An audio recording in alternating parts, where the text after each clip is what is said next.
मत छुओ मुझे। क्या हो गया तुम्हें बिजली? ये मुन्नी बाई कौन है जिसके पास तुम लाल जोड़ा लेकर गए थे? वो मुन्नी बाई जिसका तुम जिक्र कर रही हो, वहां मैं गया जरूर था, लेकिन अपनी मर्जी से नहीं, मजबूरी से। अपनी अय्याशी को मजबूरी का नाम ना दो।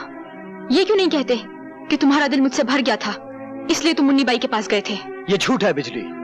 मैंने प्यार किया तो सिर्फ तुमसे किया है। मेरी जिंदगी के हर पन्ने पर तुम्हारा नाम लिखा है। मैं जाता रहा हूं बिजली, धर्म की रस्सी से बंधा वहां जाता रहा हूं। एक बड़े घर की औरत जिसे मैं मां कहता हूं, उस मां का अपना बेटा मुन्नी बाई के प्यार में होशो हवास खो बैठा था।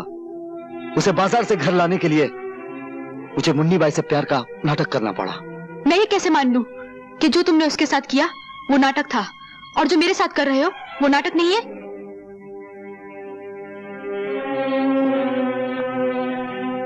मेरी आंखों में आंखें डालो और होंठों पे होंठ, तो मैं खुद ब खुद पता चल जाएगा कि मैं सच कह रहा हूं या झूठ।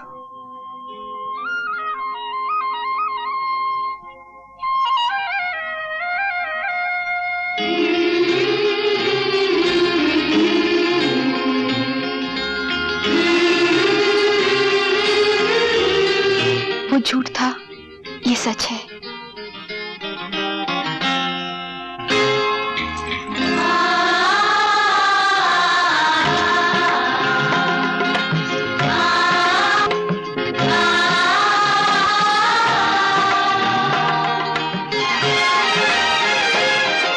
अब तो यकीन आया ना, मैंने उसे जो कुछ भी दिया था वो छलावा था। वो सुहाग की साड़ी, वो मांग का सिंदूर, वो लाल चूड़ियां।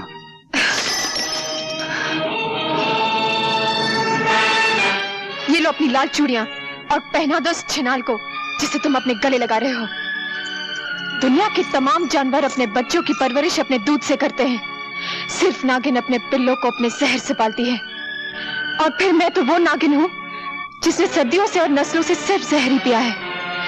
मैं तुम्हें फिर मिलूंगी और जब मिलूंगी तो वो सारा जहर एक साथ तुम्हारे मुंह पर उलट दूंगी।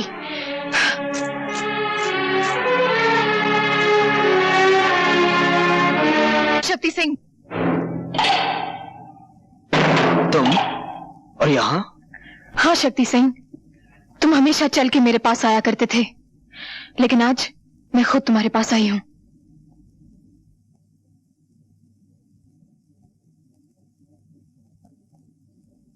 प्यासा पहले कुएं के पास आया करता था, आज कुआं चल के प्यासे के पास आया है। मेरी प्यास तो सिर्फ तुमसे शादी करने से है, तुम्हें अपना बनाने से है, तुम्हारी मांग में सिंदूर भरने से है। मिलन ऐसा होगा हमारा जैसे सारंगी और तबले का होता है।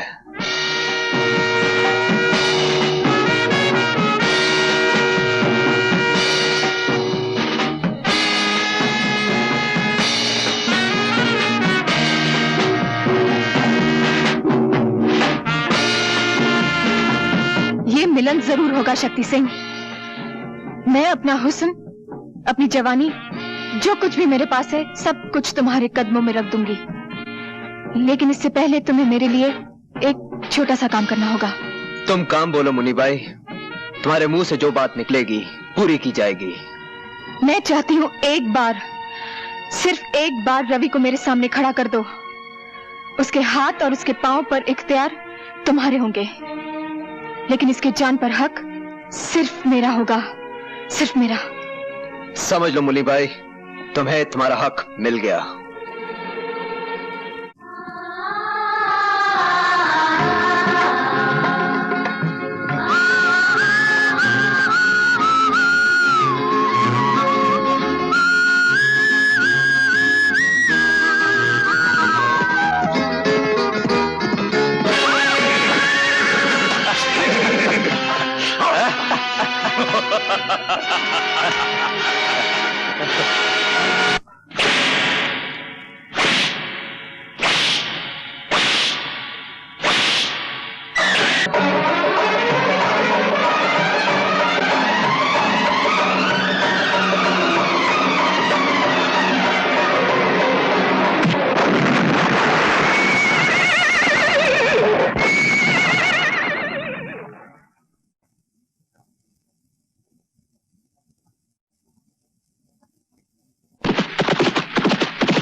गॉड, अपने रहमत के फरिश्तों को हुक्म दो कि वो रवि के सिरहाने खड़ी हुई उसकी मौत को उसे छूने की इजाजत न दे।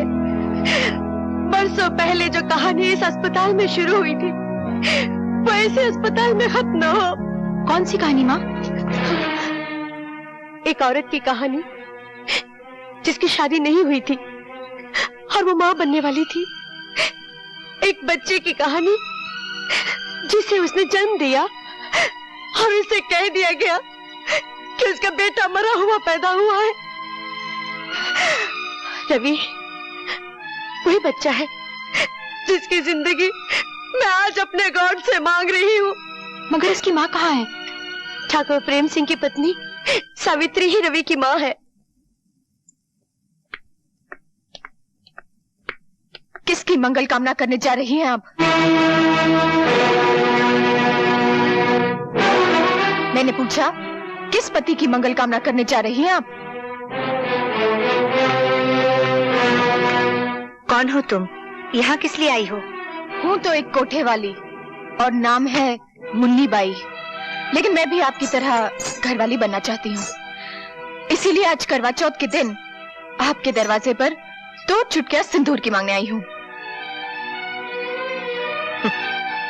अपने पाँव में बंधे हुए घुंघरू को देखो और फिर मेरे मंदिर जैसे घर पर नजर करो जहाँ तुम इस वक्त खड़ी हो। आप भी अपने गले में पड़े हुए खानदानी 9 लखे हार को देखिए जो आपके बेटे राजेश ने एक दिन मेरे गले में डाला था, और फिर इस सुहाग के जोड़े पर नजर डालिए जो आपका दूसरा बेटा रवि खुद मेरे पास लेकर आया था। मैं आपके पास आज इसलिए आई हूँ कि आप अपने दोनों बेटों की शादी मुझसे करा दें। विश्वास रखिए, मैं उन दोनों की जिंदगी स्वर्ग बना दूंगी। चुप हो जाओ, शर्म नहीं आती तुम्हें ऐसी बातें करते हुए? मुझ जैसी बहू को 2 शादियां करने में शर्म कैसी, जब आप जैसी सास को शर्म नहीं आई एक शादी के बाद दूसरी शादी करते हुए? क्या बकवास कर रही हो? थोड़ा सा दिमाग पर जोर डालिए और याद कीजिए, एक विजय नाम का शूरवीर आपकी जिंदगी में आया था। ये झूठ है। तुमने और विजय ने चुपचाप शादी कर ली थी, क्या ये भी झूठ है? तुम्हारी एक औलाद भी हुई थी, क्या ये भी झूठ है? जिसे डॉक्टर और तुम्हारे बाप ने मरा हुआ करार दिया था, क्या ये भी झूठ है? क्या चाहिए तुम्हें? सबसे पहले मुझे ये खानदानी 9 लखा हार चाहिए जो अब भी आपके गले की शोभा बना हुआ है, और फिर वो तमाम जेवर चाहिए जो आपने अपने आने वाली बहुओं के लिए तिजोरी में बंद कर रखे हैं। खबरदार मुन्नी बाई, अगर इस हार को हाथ लगाने की कोशिश की तो तुम्हारे हाथ काट दूंगा। जिनके घर शीशे के होते हैं वो दूसरों के घरों पर पत्थर नहीं फेंकते ठाकुर साहब। अगर हाथ काटने ही है तो अपनी बीवी के काटिए जिसने आपकी नाक कटा रखी है, जिसने आपको धोखा दिया है। निकल जाओ यहाँ से।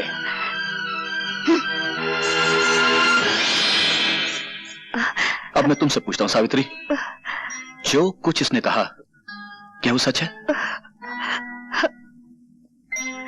इतना बड़ा सच छुपाया तुमने मुझसे, अपने पति से, जिसे तुम परमेश्वर मानती थी? मैं पूछता इतना खूबसूरत धोखा क्यों किया तुमने मेरे साथ? क्यों किया? आखिर क्यों? वक्त से बढ़कर धोखेबाज और कोई नहीं होता। जो सच्चाई कड़वी हो उसे छुपाना कोई पाप नहीं है। जो सच्चाई बोलने से घर में आग लग जाए उसे ना बोलना ही ठीक है। मरते वक्त मेरे पिताजी ने मुझसे ये वचन लिया था, पर आज जब आप सब कुछ जान गए हैं तो और एक सच्चाई भी जान लीजिए। मेरे स्वर्गीय पति की संतान रवि है।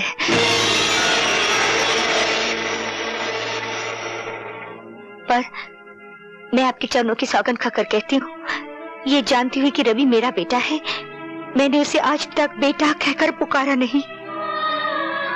माँ के सामने बेटा हो और माँ उसे गले से ना लगाए, ये कोई छोटी बात नहीं है। बड़े बड़े कारनामे हैं तुम्हारे, छोटा काम तो तुमने कभी किया ही नहीं ना। मेरे बेटे राजेश को जानबूझकर इतना प्यार दिया कि वो गलत रास्ते पे चला जाए। ममता का नाटक करके जहर दिया तुमने उसे, और एक माँ होकर धीरे धीरे उसे गुनहगार बना दिया, और फिर अपने असली बेटे को एक देवता के रूप में मेरे सामने पेश कर दिया। ये सच नहीं है। मैं जिंदा नहीं छोड़ूंगा तुम्हें। बाबूजी,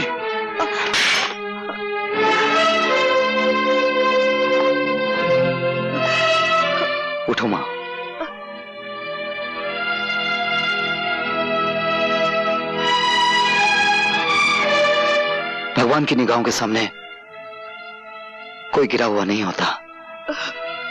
बाबूजी, पहाड़ से फेंका हुआ आदमी शायद बच जाए, लेकिन नजरों से गिरा हुआ आदमी कभी नहीं बचता।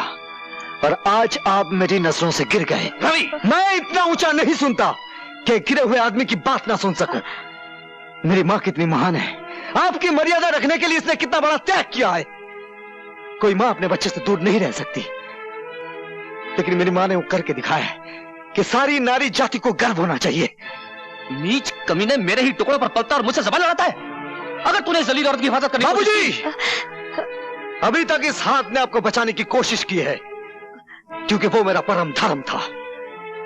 लेकिन मां पर अगर किसी ने हाथ उठाया तो यह हाथ मां के बेटे का फौलादी हाथ बन जाएगा, और मां की हिफाजत करना मेरा परम धर्म होगा। चलो मां। नहीं रवि, मैं इन्हें छोड़कर कहीं नहीं जाऊंगी। मैं इस घर में डोली में बैठ कर आई थी, अब तो इस घर से मेरी मिट्टी उठेगी। मेरे लिए तुम मिट्टी ही हो, जब चाह उठ जाओ। सुना मां, लेकिन मेरे रहते हुए उन लोगों की मिट्टी उठेगी जो तुम्हारी मिट्टी खराब करना चाहते हैं। चलो।